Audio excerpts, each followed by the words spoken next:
Hi Runers, how's it going? It's your old pal Rue here. I just wanted to say I'm so sorry for not making a video sooner than before. I actually did have this big project that was really important because, as you know, I did mention that I would not only make videos for pure entertainment like laughs and whatnot, but also cover some really deep stuff. But and I just had like the major like mind oh my god, I'm having a brain fart. I just had a major video block, and it was just, uh, it was all over, and then I let time go by, the whole enchilada and everything, and I am so sorry, but I'm here now to make that up. Also, I'm apologizing for this, like, frippy look that I have. I need a shower after this. You didn't need to know that. I'm a dork. So these videos that I'll be making are actually inspired by a YouTuber who I follow. Except his videos are either he's on Twitch and, you know, playing a video game and live streaming that, or giving girls advice. And I think there's maybe a couple of him talking about anxiety and whatnot. I don't know. I haven't really been keeping up with him since the beginning of this year, and I feel terrible because I actually really do enjoy watching his videos. They're great and very helpful. um, but they're mostly about like different like relationship types, boyfriend types, the lovey-dovey, and you know, and sometimes he like pairs up with others and whatnot. This YouTuber is Brian Redman. If I said your last name wrong, I'm sorry. I have a hard time with pronunciations of people's names sometimes. But yes, he inspired me to do these type of videos where I not only talk about myself and the topic, but I can also give advice because I'm pretty much experienced. Okay, I'm not like psychiatrist experience with it, but I have indefinitely gone through life experience of it, practically most of my life. So yeah, he's inspired me to do these videos where I give deep talks about not only about my life experience, but also um give advice on depression or severe depression, because that's what I go through, and anxiety and eating disorder, um the whole lot. And it's tough. It really is tough. So that is what I'm here. Yeah. Okay, I should probably not be like this dopey, energetic, smiley right now for such a talk. Anyhow, I guess today's video is just gonna start off by giving you a little brief about myself, so that way you guys feel comfortable to listening to what I have to say. I'm not gonna get into in depth because I'm not ready to out myself completely. But I guess what you should know is that my entire life per se, I mean, I guess I should say since I was 9, I've dealt with depression, and the severity of it increased as I got older. So now I deal with, or maybe I've always just dealt with it since I was 9. I just, because, I didn't know much about it. Like when you're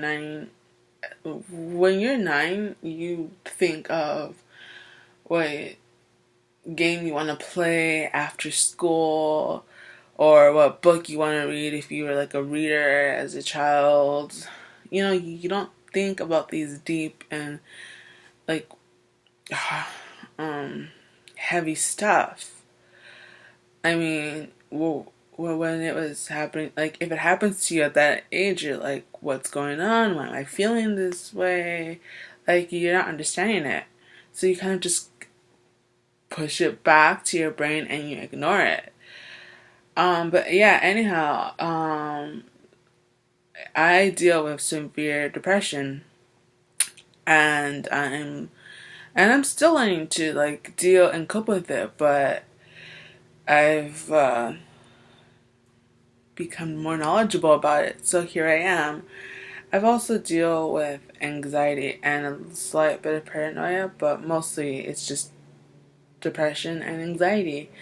Anxiety comes with the package sometimes. It's basically like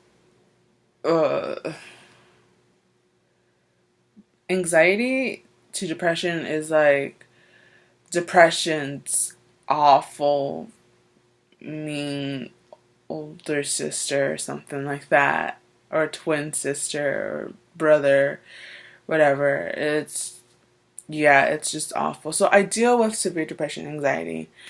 I also deal with an eating disorder that happened around age 9. Um, I want to say, and it's tough. It's so difficult because it gets away with in my life. Right now I'm trying to be a better person and a better student, and it's difficult because there's long periods of times where I just really just don't care. There's times where I forget to brush my teeth. I wait a while to take a shower, and I'm just like, that's just gross. And it's awful, but I mean, I literally feel, I, there are times where I physically feel pain and sadness where I don't want to move and I'm numb and it's awful. I guess it's better to help with background story.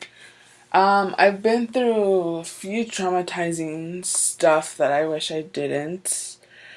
Um, okay, I was horribly bullied as a kid from fifth grade to maybe beginning of, no, fifth grade to freshman year, and one little slight remark in the 10th grade. And it was awful.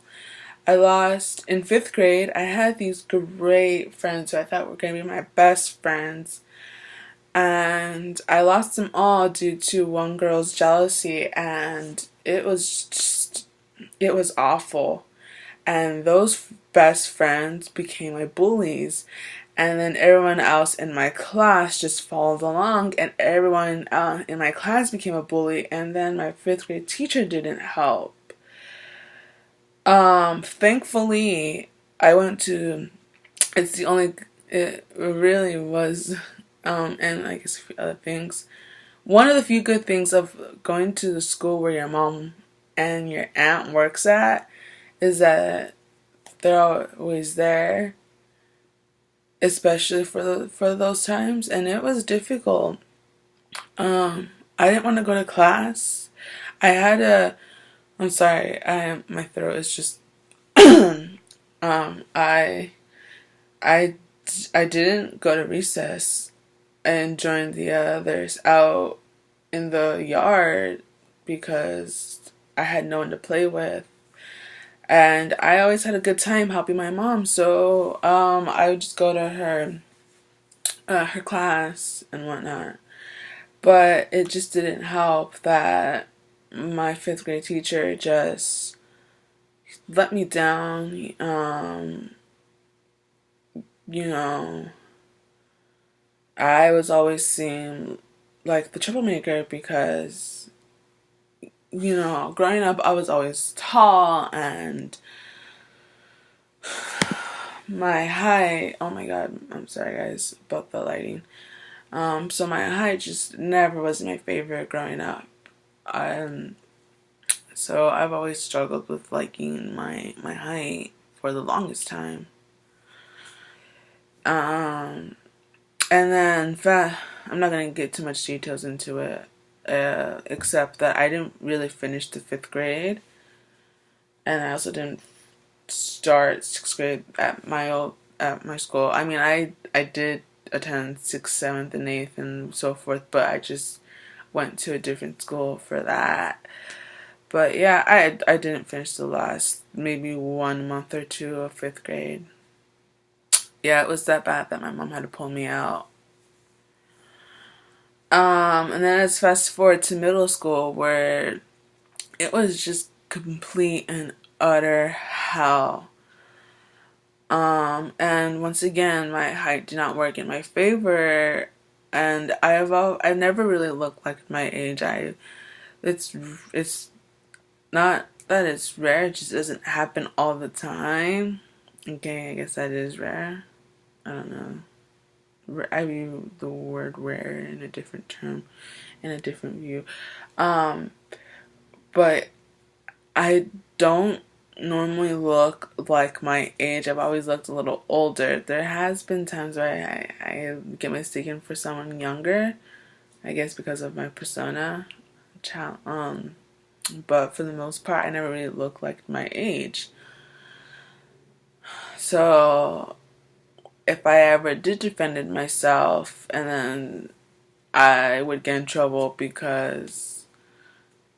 I because I seemed bad, and it was just awful. I didn't get any support from my counselors, from the principal, the vice principal. Everyone else believed the bully instead of the victim when it came with me, and it was just awful. It was pure hell, and I'm not gonna tell you every year. I'm just basically, I mean, it got to the point where I was completely losing it towards the eighth grade. I was praying and hoping I didn't have to go to the high school that pertained to my middle school, because how it works is that in my area there's these middle all these middle schools go to uh, one high school.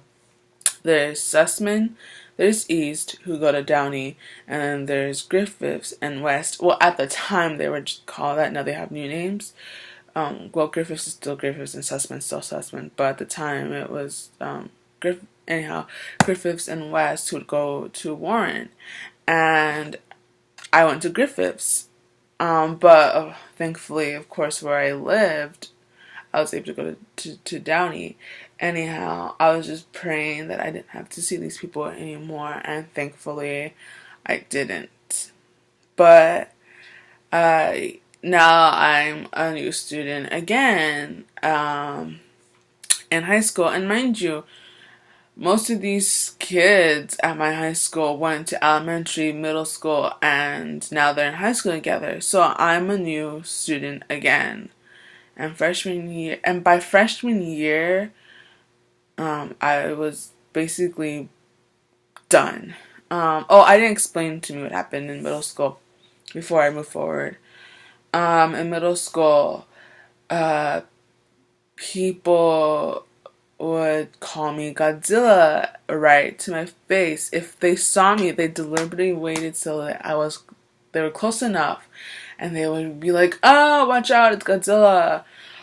And people would deliberately wait till they were close enough to me to not only call me Godzilla, but make vomit sounds when they see me. Like, they'd be like, "Oh, look, it's Rudy." Blah. If I got close, I was like hoping that those people would walk faster so I wouldn't have to see them, but they were just walking really slow, and I would get past them, and it's like I had to go to the direction that they were. And they see me and go blah, and it was awful, and it really messed me up.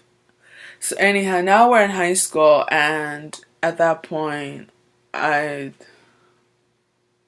I was already. It's like when you beat someone over and over again.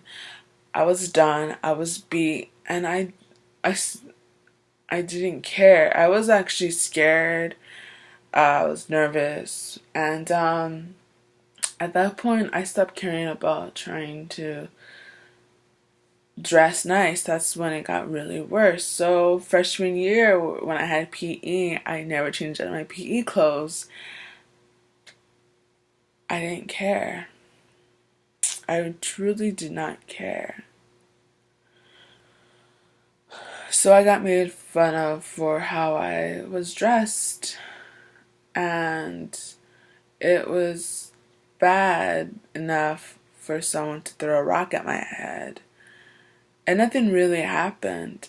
And there's that. And then the depression was really bad. I didn't even care about school. So all 3 years, except for, I was gonna say all 4 years, but no, I didn't go to summer school for senior year. So for all 3 years of high school, I had summer school. My first year as a freshman, I was in this English class. I was sitting right next around my neighbor at the corner by the door of the classroom, so that way I can get out. And then there's these other people who sat right around me, and I would hear their snide comments. They would whisper around me. It took me a while to like, and how I know about this because they started describing everything that I was wearing, what I was doing. So they were just making dumb little comments about me, and it got to the point where I was in tears, and I froze. I completely and utterly froze. I couldn't move. I wanted, internally, my brain was like, get up, get out, run to the restroom, and yell. But at the same time, I was like, I don't want to make a scene. I I don't want to like let them win, that they showed that I was completely defeated. And even then, me sitting there crying, they're like, and they've still made fun of me for crying. And my neighbor didn't even do anything. I mean, not that we were even friends or anything, but anyhow.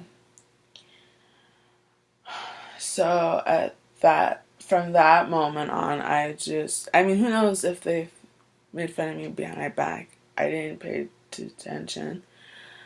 But at that point, I completely didn't care.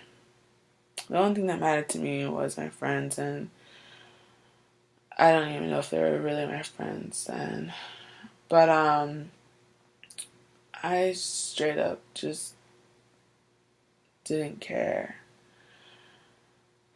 Most of my life, including in middle school, I would think that everyone's life would be so much better if I just wasn't in the picture anymore.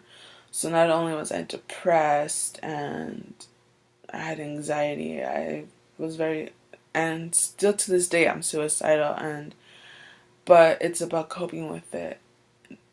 So that's basically my story. It was tough and it was hard, and I'm gonna tell you, definitely, definitely not easy, and it's not gonna be easy. Dealing with depression, severe depression, anxiety, um, it's the hardest thing anyone can do, because you're fighting like the will to live. And what sucks about being diagnosed with a mental disorder such as these things is that it's not like cancer or any other life-threatening disease okay, where you have to go through certain extents. This illness is invisible to the eye, because at least when you have a life-threatening disease, it's noticeable. And, you know, it sucks that people don't take this seriously, because it is an invisible illness, and it's hard when you're trying to fight for your own life in a different way than someone else, because you're not actually dying to the people's eye. But that's what I'm here for, is that you are. It may not seem like it, but you are. And first of all, I promise you I'll do this in better lighting next time, because my lighting in here sucks. But I just want to let you know I'm here for you. I will give you guys the best knowledgeable advice that I can give you, and hopefully it helps. I'm going to try to make these videos 1 to 2 times a week as best as I can. If not, look forward to seeing new videos every Friday, because that is when I have my days off, because I am a broke college student and I'm trying to focus. I'm going to try my best to do well in school. But yeah, that's my story. And honestly, now, right, I'm gonna try to leave off a video with giving the best advice. When you feel like you're trapped behind a door, and then in front of that door is another door, and you're more trapped with all these obstacles, and you just feel like you're constantly drowning,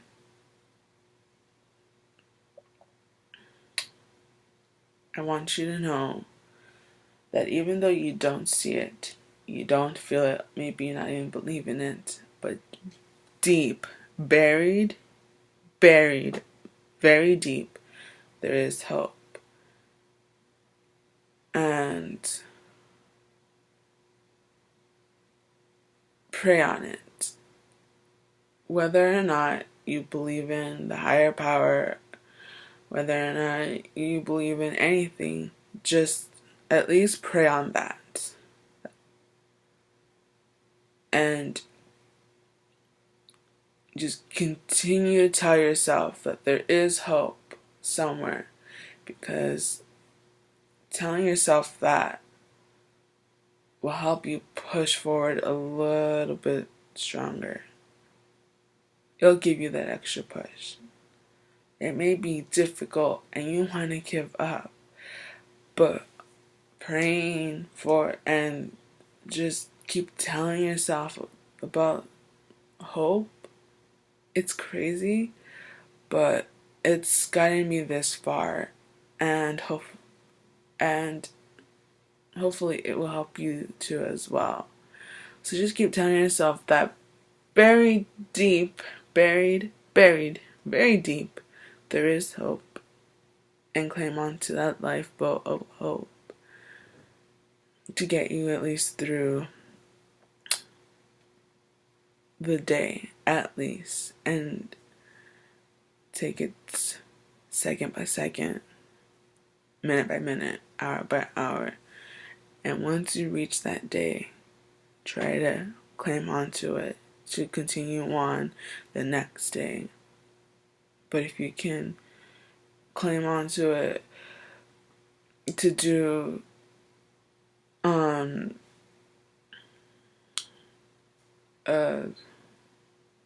something, whether it's to keep the urge to, I don't know, do your bed or write or do an assignment, whatever it is, hold on to that hope to do one thing and then go throughout your day. Because pushing forward is the best option that you can do. I know you've probably heard this from other people, but I think it's always best to hear things when you can connect with that person and you know that person's been through a lot. So that is a little bit of me. That is the bullying is one of the things that is a major part of my depression. I promise you weekly videos because now I have something to talk about. I promise you that the videos will be not as long. So if you made this far, thank you for watching. And you'll get to know a little bit more about myself, and I'll be here to give you more advice. I'm out, skis. Adios, nachos. Bye, guys.